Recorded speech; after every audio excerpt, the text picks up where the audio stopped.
Hello, everybody. Hey guys, how you doing today?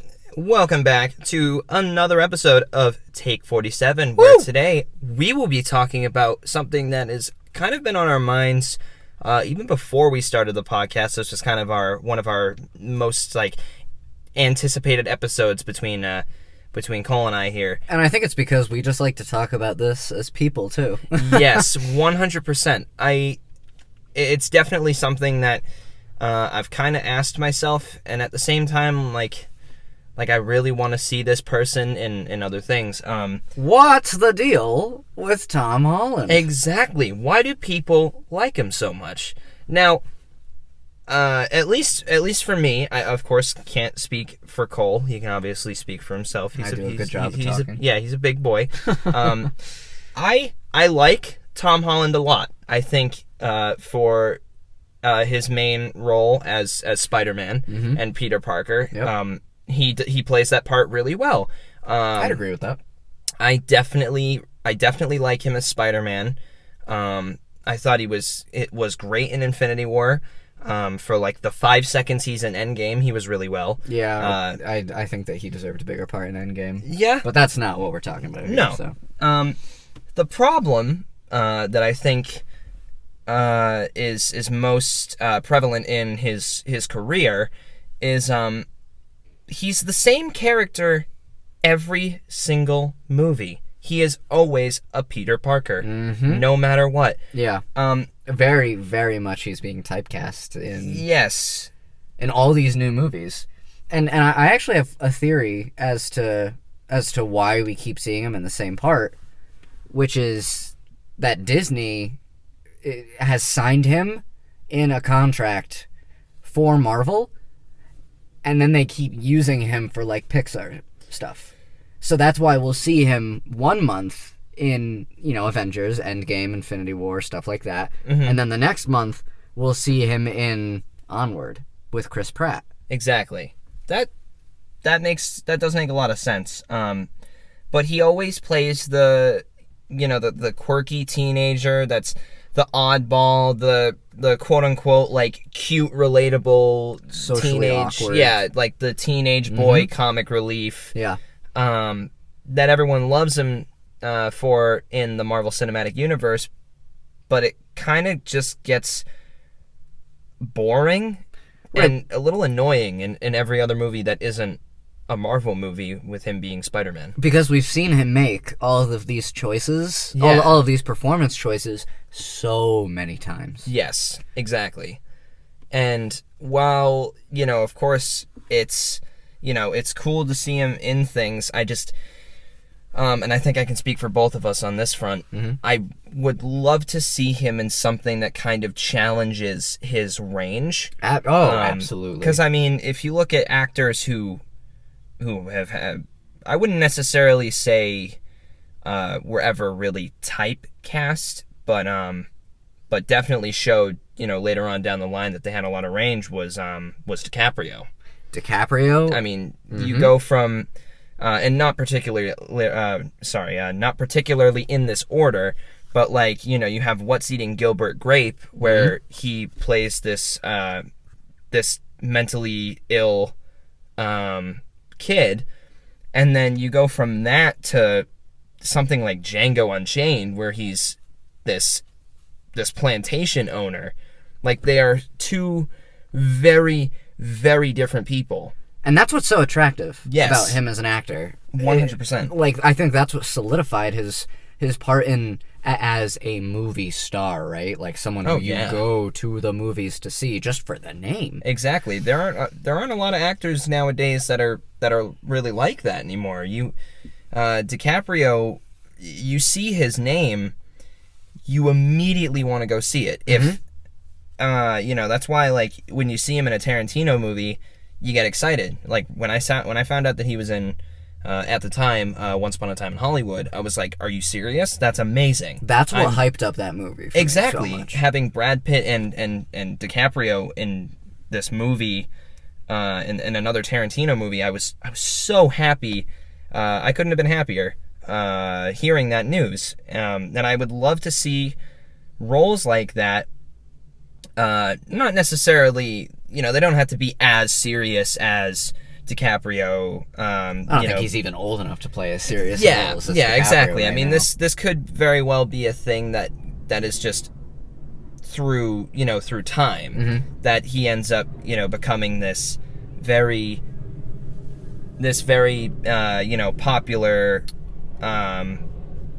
character for movies and stuff like that. It could very well just be his age or his look. That kind of tracks the same to me as Robert Pattinson's career, Yes, actually, I'd kind of argue that might be a little bit better of an example than DiCaprio, honestly. Because the Twilight movies, love them or hate them, think whatever you want about Twilight, the movies were successful, and it created a market for Robert Pattinson and for, gosh, what is her name? Who played? Kristen Stewart. Kristen Stewart. Yes. Thank you. Yes, it created the market for him. Love it or hate it. Yeah. And then we see him in more movies like Harry Potter. Mm-hmm. And then for me, it was such a long jump of time of people just being, Robert Pattinson, he's just the hot actor, the guy that all the teenage girls love to see. Yep. And then, boom, out comes The Lighthouse. Whew. Oh, man. Which I don't want to get us too sidetracked here. I know. But for the both of us, wow, The Lighthouse was a spectacular Because film. I would definitely say I'm guilty. I was also one of those people that I see Robert Pattinson and I'm like, ew. Like, and this was before I saw The Lighthouse, and when I saw the trailers for this movie, a part of me was, even based on the trailers, was like, whoa, this is very, very, very different. And Absolutely. then, of course, seeing the movie was absolutely blown away at the range that he had. Now, of course, he's going to be Batman. Mm-hmm. And now, which I'd love to see. Exactly. Now, after seeing The Lighthouse, I have no doubt in my mind that what we're going to see is at least going to be a great performance. It might, Yes. Whether or not the script or anything else is good is, of course, only time will tell. But that's the confidence that I'm currently lacking in Tom Holland. Yeah, it's unfortunate. He hasn't had the chance to show that he has, like, the only time I could, like, possibly think that he wasn't this, like, quirky, lovable character, but someone that you felt sympathetic for. And I know, as much as you and I both don't really care for Far From Home. Yeah. I was not happy in the movie theater when I saw Far From Home. Yeah, I also was. I didn't hate it as much as you did, but I definitely shared the same opinion you have, where I was just honestly kind of disappointed in it. Honestly, to me, it just felt way too comedic, and, like, I don't know, there were things that really, really annoyed me in the movie, but they almost regressed his maturity. Yes, actually, I never even, like, saw it that way, because we did see him grow a lot in the Infinity movies. Yeah. Infinity War and Endgame, more primarily Infinity War, he did show this huge growth. Tremendous strides. Yeah, exactly. And the one scene I think of that we had just a slight hint, just a tiny little hint of what he could possibly deliver in a role that isn't this quirky, lovable, like, heartthrob, if you will, was when Happy picks him up in, I forget where he was in. It was like Sweden or something. In the plane, like, he picks him up. Yeah, when he gets up and Happy is stitching his back. Yeah. And he's like, it's okay, it's calm down. And then, like, he snaps and he's like, no, I'm not going to calm down. And he starts, like, crying, and he's like, Mr. Stark trusted me with this one thing, and I lost it, and I gave it to someone that I thought I trusted, and it completely turned against me, and now all my friends are going to die, so don't tell me to calm down. And he, like, started getting teary-eyed, and his eyes were red and, like, puffy, and it was just such a... It was a great moment for character development. Yes, 100%. That is, like... There are a lot of scenes in that movie that I don't ever want to see again. Mm-hmm. I have rewatched that one specific scene in the past couple months. I've watched that scene at least 3 or 4 times, and every time I watch it, it's so awesome. I think that is this Spider-Man's equivalent Because Tom Holland never got his Uncle Ben. Yeah, or no. we never saw his Uncle Ben get killed. Exactly. And so it feels like this moment gives us the character development that he would have gotten with the great power comes great responsibility speech. Exactly. Like, you know, and I really just... Seeing that just really makes me wish he was in other things that are a lot more, you know, dramatic or in a more serious tone instead of... You tell me Onward wasn't serious enough for you? Well, actually, that's funny that you actually bring that movie up, because he is also, once again, in that movie. Starring alongside Chris Pratt. Yeah, of course. And he has, once again, the quirky, awkward teenager who, you know, starts sweating profusely when he talks to a girl he likes and gets really awkward and stumbles and all that stuff. You know, all the funny little moments that we've seen him, honestly, kind of just... It's like a checklist at this point. Yeah, he kind of just lives in these character traits. Yeah. However, in that movie as well, there are a few scenes where he has to, quote unquote, his character has to like mature and become this someone who really becomes their own person. And he steps up to the plate, and it's a very like serious tone for a second, and it's a big character shift. Are you talking about the moment where he's like learning some spells to... When he starts getting annoyed at Chris Pratt's character Barley. Yeah. And it, like, towards the end, where, I mean, not... Since it's kind of a recent movie, I don't really want to necessarily Spoiler spoil it alert for people. So, yeah, if you don't want to hear any spoilers or whatever, I'll try to say this in as a spoiler-free thing as possible. The last conversation that he has with Chris Pratt, one of the last conversations at the climax of the movie. Yep. And they both like embrace or whatever, and it's like this big touching moment or whatever in typical Pixar fashion. Yeah. He displays a lot of like really great like emotional beats for his character. And once again, that's just another movie where we know that he clearly is capable of doing these dramatic moments if he was just in a movie that had more of them, and that was kind of just the main theme, as opposed to it being just this fun little quirky adventure comedy, and he's always going to be there, you know, being super awkward and cracking jokes and all that stuff. And I really hope that one day we get to see this dramatic shift. He gets that one movie that people can go, wow, that was a Tom Holland that we haven't seen before. And I hope that happens at some point. I really hope it does, because sooner or later... I hope so too. I mean, even now, like, you see Tom Holland, it's, oh, Spider-Man. Like, it is instantly recognizable. Exactly. His face has become almost as iconic as the Spider-Man logo itself, I'd argue at this point. Exactly. You see his face, and you know exactly who it is, you know exactly who he plays, and that's that. He's kind of suffering the same thing that so many actors before him have also faced. Daniel getting Radcliffe, pigeonholed into a role. Oh gosh, Daniel Radcliffe I mean, as Harry Potter. Yeah. Even now, yes, of course, I see him as, hey, it's Harry Potter, but that's not honestly one of the only movies I jump to. He's been in a lot of movies now, He has dedicated a career path to breaking away. Same thing with Zac Efron. Yes, Zac Efron, Robert Pattinson, of course. Another one that I just had on Elijah Wood. Because forever he was Frodo. Frodo and Baggins. Only Frodo. But now he's just doing like super crazy, weird indie movies. And good for him. I mean, personally, I haven't seen any of them, but I love that he just took such a dramatic turn and just kind of doesn't care and just wants to just keep acting for the sake of acting. Yeah. I love that. But it is kind of unfortunate for actors that they get stuck in that. Like, it's a great opportunity, of course, to be in, you know, such a beloved franchise and having those moments with fans and stuff, but eventually, I mean, you kind of want to drift away from that one role, and you want people to be just as excited for other roles that you're in, other than, oh man, like, why couldn't you be like Harry Potter again? Yeah. Why can't you be Spider-Man again?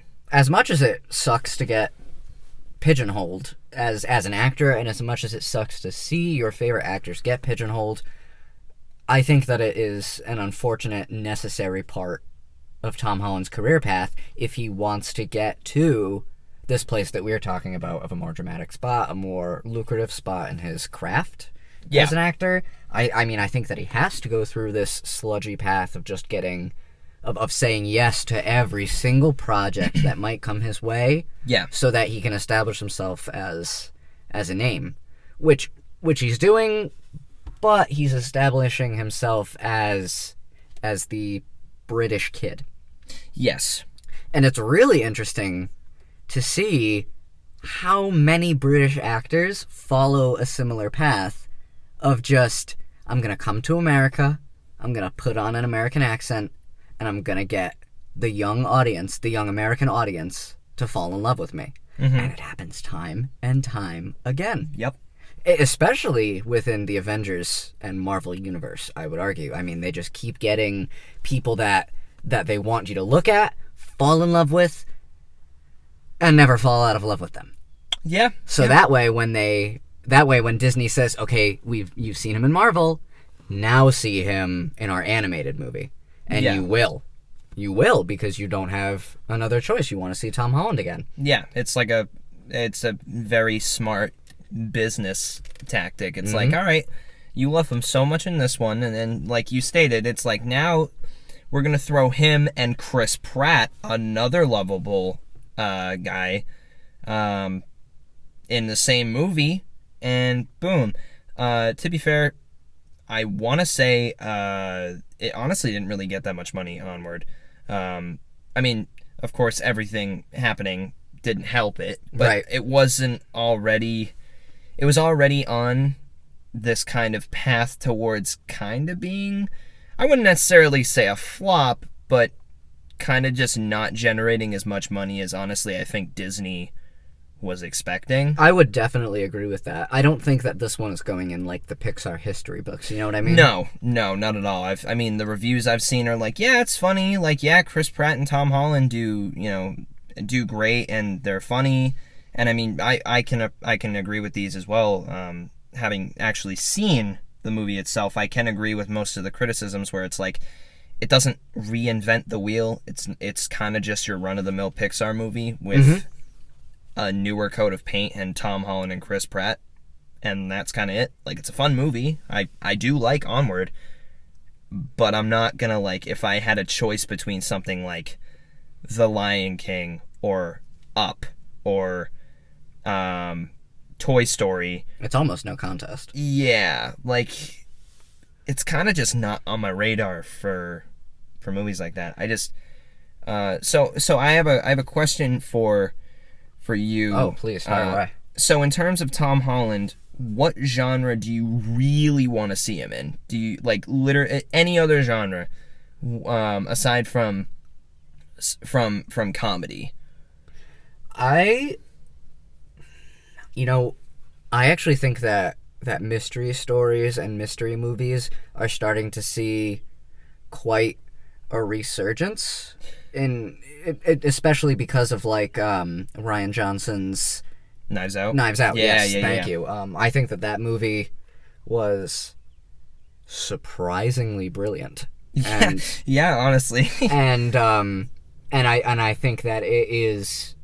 I hope that it is going to spur a new generation of mystery movies. And I would honestly love to see Tom Holland amongst other characters that have something to hide. Like, I want to see Tom Holland where I know nothing about his character and I have to learn something about him through the course of the movie, rather than going into, like, a superhero adventure and knowing everything about him from the start. Yeah. Because with Spider-Man, I know the track that he's going to take. Of course. As much... I mean, it comes from comic books, so no matter how much you change, there is still some part of it that's rooted in the comic book, and I can guess where Spider-Man's going to go down the line. Yeah. I want to know as little as I can so that I have more to guess about. That's just the type of moviegoer that I am. What about you? I agree. I honestly, I never really It's so funny that you say that because I know, like this year we're supposed to get a sequel to Murder on the Orient, and it's Death on the Nile. Yeah. And then of course we have obviously Murder on the Orient itself, and then Knives Out. Like we are getting a lot of. Amy Adams is actually. Is she? Yeah, she's supposed to be not in the sequel, not in Death on the Nile or anything like that. It is in another mystery movie that is kind of a suspense as well. I'll have to be on the lookout for that one. It's called The Woman in the Window. That is supposed to be... Oh, yeah. Yeah, she's like... I forget what she has. She has some, like, medical condition or something, and she's, like, going against, like, Gary Oldman and stuff like that. Yeah, I believe she's an agoraphobe, right? Like, she won't go outside? Yes, yeah, that is exactly what it was. So you are 100% right. I mean, the mystery genre has been actually making quite a comeback. Even most recently, Universal's The Invisible Man. Of course, it being like a suspenseful thriller, there was also like a slight edge of mystery where it's like, okay, you know, what's actually going on? Like, how is she... You know, all these questions come up without honestly spoiling, because once again, it's a newer movie. Very kind of you to censor yourself for our audience. I know they really appreciate it. Yeah. You know, I do. That is a really, really good genre that I think definitely he could show a lot of range in. It would be nice to see him in something that, you know, like you said, that we don't know the answers to immediately. Like I want him to develop as a character, and the audience like develops with him. Like they understand. So aside from mystery, I'd honestly like to see him in.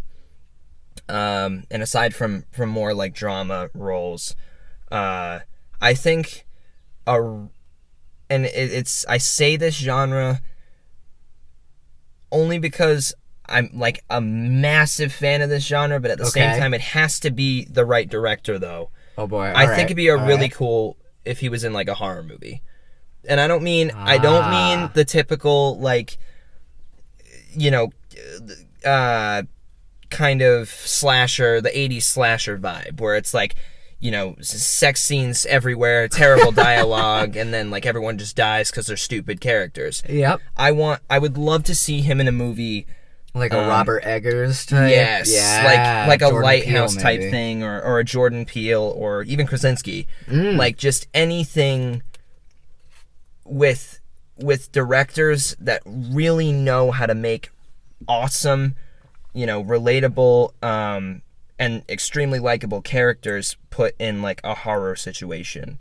I definitely think that'd be really cool as well. That is a very, very interesting thought, especially because he is such a gymnastic person. Oh yeah, that I would love to see him in one of those horror movies have to do something with maybe fighting, maybe getting away, like how in it was Get Out and then Us. In Us, the lead was a ballerina, and so there was a lot to do with how she moved, like her legs and her feet. Oh yeah, like that whole ending sequence was really I would love to see Tom Holland do a movement study in that way, just because of how much skill he has. Absolutely, because he is a very skilled acrobatist, gymnast type, very athletic mover, and flexible. Yeah, I mean he has displayed that time and time again. Like I remember in an interview that he had, forgive me, I don't remember which outlet it was specifically, but I remember him saying that like for his audition as Spider-Man, and while he was, you know, filming his scenes as Spider-Man, they were like, yeah, we're just going to use CGI in a flip. And then he was just like... And then he just did one, right? I don't... He's like, well, yeah, we don't have to. And they're like, what do you mean? And he just did it. And they were like, oh, okay. So, like, that's really cool. I mean, he is able to do his own stunts. He can 100%... That's why Tom Cruise got so big. Yeah, exactly. I mean, you got... One of the reasons, of course. Yeah. There are actors... The actors that love doing their own stunts... you got people like Tom Cruise, Jason Statham loves doing as many stunts as he can. You know, those Jackie guys. Chan. Yeah, exactly. All the people who are like very big into kung fu and stuff like that, and just martial arts in general. You know, Jackie Chan, Bruce Lee, and all that stuff. It's like 100%. Like it's they love doing their own stunts, and Tom Holland's one of those people. It's like he has all these skills, and you know, like we were saying, he has displayed a slight hint. He keeps teasing us. Yeah, teasing us with that he's capable of range, and as of right now, it definitely feels stifled. Yeah, I definitely think it's just, unfortunately, just because of his age, because of his look. He looks extremely young. Now that's an interesting point you bring up, his looks. Yeah, because I think around the world, what we might call he looks young, other people might go, oh, that Tom Holland, he's so hot. Yes, exactly. Like, and then you have a couple people like I want to say our friend Rhiannon. She just says that she thinks it looks like he has a frog in his mouth. It's the way the way he just... The Tom Holland frog in his mouth. Is it the dimples in his cheeks? Is it how tightly he clenches his jaw? Exactly. I don't know. What is it? Why? Where's the frog, Tom? Yeah, where's where the frog? is it? People want to know what kind of frog is it? Is it bullfrog? Is it like a like? I really would love to see him. I would love to see him work with other. I wouldn't necessarily like say more talented directors. That's not the thing I'm looking for. More like diverse directors. Okay. In terms of like the genres that they mess around with, like someone like Scorsese or someone like Wes Anderson would probably be honestly a cool. Yeah, I would pay to see a Wes Anderson movie with Tom Holland. Yeah, because I feel like Tom Holland's got that quirk, and if you just mix that with the right amount of weird, it honestly would probably be extremely effective. I definitely think that would definitely be a really cool thing to at least see. Yeah, absolutely. I could picture Tom Holland taking the place. I mean, of course he would have to be younger, but like I could see him in a Moonrise Kingdom type of movie. Oh yeah. In a Wes Anderson movie. But then again, I mean, Wes, I don't know if you're listening, but you don't gotta do what we tell you to do. You can do what you want. Of course not. All these directors can, and even Tom Holland. Tom Holland could hear this whole thing and be like, no though. like thanks for all these cool thoughts or whatever. I'll be sure to definitely ignore him. Just kind of forget about him right when I'm done with this video here. Oh, do you know who Tom Holland reminds me of? Who? And I think that this actor has a choice. I think I know who you're... Finn Wolfhard has a choice to make. Finn Wolfhard can either become like the anti-Tom Holland or Tom Holland. I see him taking a path just with who he is right now, because so many people love him for his cutesy look, and like especially now that he's growing up, people are like, oh, that Finn Wolfhard he's kind of a bad boy. He's kind of a bad boy now, and I'm like, okay, but he's like 15, right? Yeah. So maybe wait till he's like, I don't know, 29, and then say he's a bad boy. But what's really funny, that is definitely a good point that you bring up. And what's funny about him and Tom Holland is that they're kind of opposites. Finn Wolfhard is barely in comedies. He is like, he was just in the 2 It movies. Yeah, It Chapter 1. He was in The Turning. I haven't seen that movie. You don't need to. Absolutely terrible. But, all right, you heard it here, folks. Don't go see The Turning. Yeah, Turning was absolutely terrible. But I mean, he's been in so many more serious. He was also in The Goldfinch, which personally I didn't see. I know it did get a lot of bad reviews. He apparently played a Russian, and I guess it wasn't. He played a Russian. Yeah, apparently he had a Russian accent. A lot of people said it wasn't good, but I will. Well, it looks hold like off. he's got some some work to do in the Russian territory. I will hold off on making opinions on at least the Goldfinch, but in terms of the turning and all that stuff, he loves being in these horror movies. Meanwhile, the only like quote unquote comedic thing, I guess, really that he's been in is like Stranger Things. They tried to sneak a lot of comedy, definitely into Stranger Things, but I think into his character in It too. Oh yeah. He definitely, yeah, that's very true. Richie was the comedic relief, but then meanwhile we have Tom Holland, who has been in basically only comedies and maybe 2 or 3 dramas. Yeah. Tom Holland is just known for his quip comedy. Yeah. And I mean, in terms of like Finn Wolfhard, he's kind of remembered as 2 different roles. He's obviously known as Mike from Stranger Things, and he's also known as Richie. Yeah. So like, I guess in a way he kind of has a little bit more diversity in what people recognize him in, as opposed to Tom Holland, where it's basically just nothing but Spider-Man. Mm-hmm. I mean, especially having a role as massive as Spider-Man, being such a iconic superhero, probably one of, if not the biggest.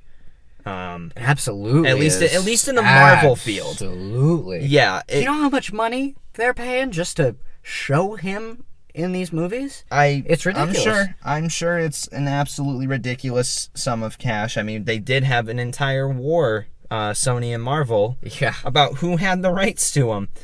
And of course, and Tom Holland was obviously stuck in the middle of that. He has been, he's been known as kind of the best of both worlds in regards to comparing him, at least, to the other people who have played Peter Parker or Spider-Man and all that stuff. Right. People, think he's like the best of both worlds of Andrew Garfield and Tobey Maguire, and he's kind of like this perfect Peter Parker / Spider-Man is Tom Holland. I have heard that. And I believe what you're referencing is that Andrew Garfield played a very poor Peter Parker, but a great Spider-Man. Yes. Whereas Tobey Maguire played a great Peter Parker, and a Spider-Man that compared to Andrew Garfield was maybe lacking a little bit. Yeah, it is kind of weird because in terms of like the 3 Spider-Man performances, Tobey Maguire, it felt kind of awkward when he made his quippy one-liners as Spider-Man. It did. It really did. Yeah, and then seeing Andrew Garfield as this weird nerd that nobody likes, even though at the time he was this big. I mean, even now he like everyone sees him as this super good-looking guy that like. Oh, Andrew Garfield? Yeah. Yeah. Especially in the Spider-Man movies. Yeah. He was like the hottest one in those movies. Exactly. Like, that's weird. I love that. It's so funny because, like, how some people just, like, completely make fun of him. And it's like, bruh, this guy looks like he seriously could fit in with any one of these groups. He's like that jack of all trades I for high expect school. to see him shirtless outside of Urban Outfitters selling me cologne or something. Exactly. Not swinging around New York City. Exactly. And then, of course, him being, Spider-Man, you do kind of see that cocky, arrogant side that Peter kind of has when he has the mask on, because it's like a whole different person. Especially in the comics. Exactly. And Tom Holland does a really good Spider-Man and Peter Parker. I mean, and his version of like quippy one-liners are kind of just, I don't really know how to necessarily explain it, but like, are you talking about Tom Holland's quippy one-liners? Yes. Yeah. Because he's kind of like, he's not necessarily a smartass, like Andrew Garfield was, because honestly, Andrew Garfield's Spider-Man, like, was kind of teetering on the edge of kind of being a jerk. Oh, there were definitely some moments where he was just mean. Yeah. I mean, there was a whole montage where he was actually trying to kill the person that killed Uncle Ben. Like, he was searching around. He was. Going to kill someone. Like, that's not Spider-Man. No, not at all.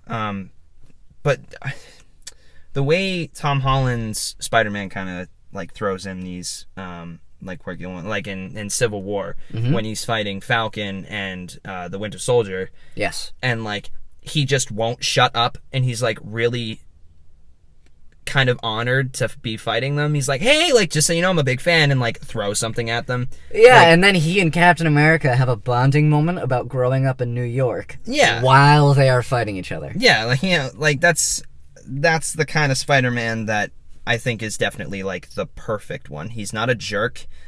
He's also really young, so it's like this perfect kind of storm, if you will, where when he's Peter Parker, he's in a way, especially with like Far From Home, kind of, I wouldn't necessarily say selfish, but more just kind of immature. Like he didn't want to be Spider-Man while he was in Europe, and like Oh yeah, and because all he's that a kid. stuff. Yeah, exactly. And They that was really a really play nice into that, Yeah, they do. into how Like, much of a kid he is. He's not even in college. Like, yeah, exactly.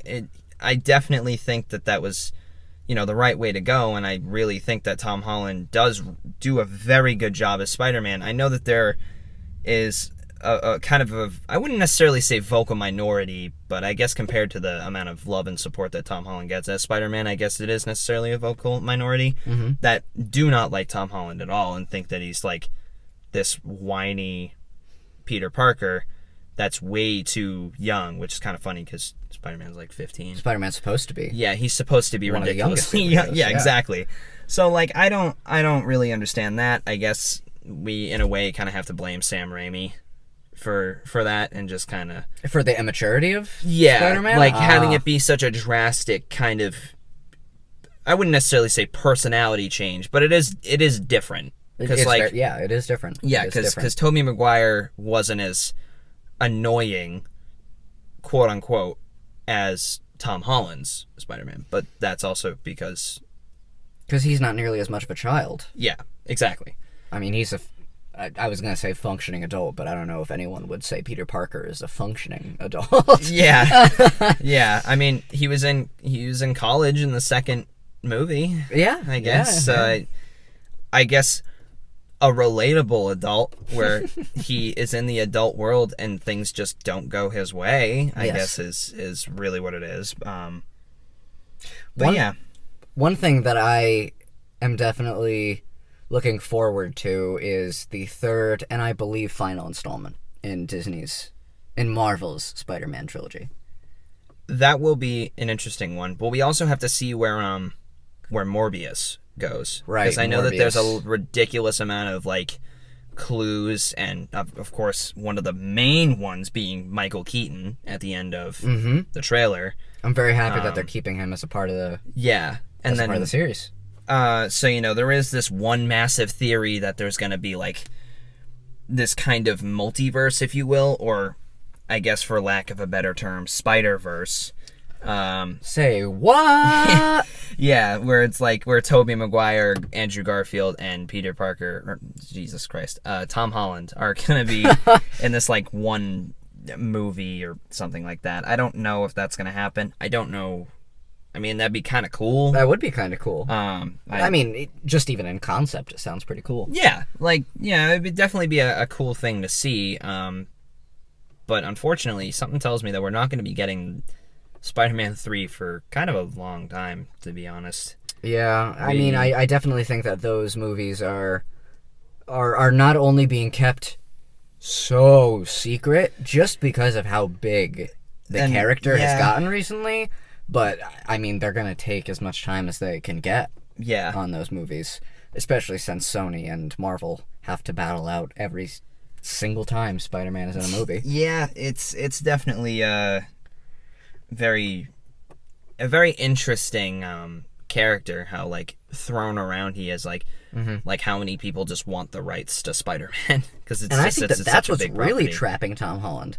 That is very true. Is that both of these companies are so quick to try and get him in a contract. Mm-hmm. And when they do, you know it's not a contract for a couple of years. It's a contract for like a decade. It's like you're going to be in this movie, and this movie, and this movie. Yeah, we're talking spin-offs, TV shows, On Ice, all that's like just crazy. Yeah. And he's not going to say no. Well, I can't no, blame of him. course not. I mean, even, you know, if for someone like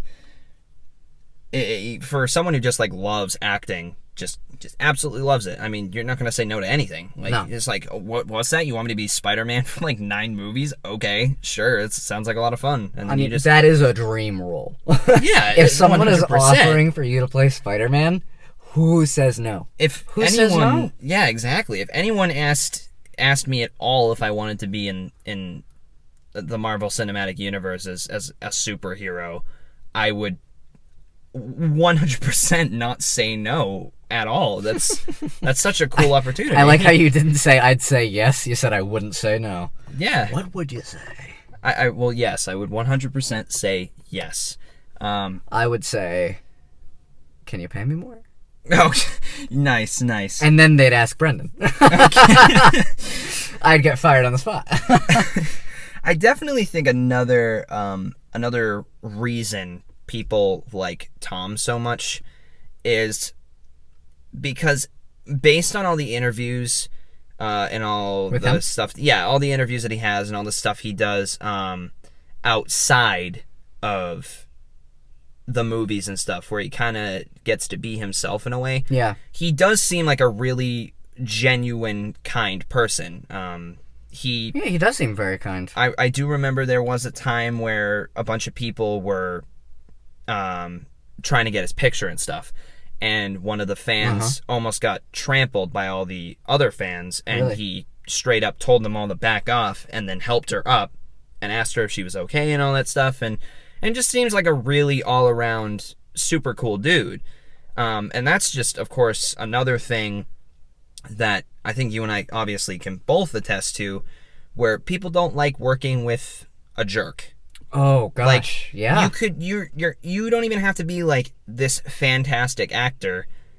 If you're just a really kind guy who does what he's told and like is a fun person to work with, you never have a hard time with, you're gonna land all the roles no matter what. I believe, correct me if I'm wrong here, but Robert Downey Jr. used to be kind of a jerk. Like 100%. Yeah, and people would not. Nope. That's when he was not getting cast in movies. Yep. But of course, now that he is such a stand-up person, really all-around actor, Oh yeah. People would love to have him and everything. Yeah, of course. I mean, And if Tom Holland follows that trajectory, then that'll be great. oh yeah, 100%. I think that's definitely why we see him in almost everything, Disney and stuff, aside from, I mean, they wouldn't make a contract like that if he wasn't a likable guy. Yeah, Like, so far the only downside that they've revealed about Tom Holland is how terrible. little he can keep his mouth shut. yes, he is terrible at spoil. And I was going to bring that up too when you were like, oh yeah, like they're keeping this, I'm sure they're keeping everything under wraps just because of how big Spider-Man is, which is 100% true. But I also think they're keeping it under wraps because of how bad Tom Holland is with spoilers. And I like how I love watching the compilations of Benedict Cumberbatch. Basically being his like babysitter in interviews, where like when Tom Holland's about to say something, Benedict Cumberbatch is like, no, anyway, let's continue the interview and stuff like that. Like, he just seems like a really nice, awesome guy to kind of to work with, to hang out with. It's great. He's fun. Absolutely. And I would just really, really like for him to be in other movies where I can be super duper surprised. Like, I want to be At his character? yes, just his range that he has. I would love it. Definitely. Like, I want to be how I was with Robert Pattinson in The Lighthouse, where I'm like, wow, like, this is really good. Am I even watching the same person right now? Exactly. It doesn't even seem like the same person, and I want it to be the same kind of thing I have for Daniel Radcliffe, which, to be fair, he had a lot of range in 8 movies of Harry Potter. Absolutely. But seeing him as, I don't know if you remember this one, but The Woman in Black, where he just played this English lawyer in a horror movie, and I really like that movie, and it was really cool to see him in the same year, too, as this, he goes from being, the chosen one, the boy who lived, to this English lawyer who's super depressed, and it's a really interesting, kind of dynamic shift to between two different characters. And I want to say that about Tom Holland, because I felt that way a lot about his movie Swiss Army Man. Daniel Radcliffe's movie Swiss yes, Army Man. I can't even. Yeah, 100%. That's such a good pick. Him and Paul Dano. That's who's in it, right? I want to say yes. Yeah. I want to say yes. I am that's a pretty really sure good it's Dano. I mean, if you haven't seen that movie, I can only recommend it so much. It's on Netflix right now, and I might have to watch it again. It's about a man who gets stranded on an island, which is Dano, and he finds the dead body of another person washed ashore, who is Daniel Radcliffe. And it's just these two guys for the movie, and they play off of each other so well. Watching Daniel Radcliffe, be a dead guy who kind of comes back to life. I'm getting sidetracked here, but that is the kind of experience that we both want with Tom Holland. Yeah, it still flows with the main ideas that we really like Tom Holland. I see why people like him a lot, both on camera and off camera and behind the scenes and all that stuff.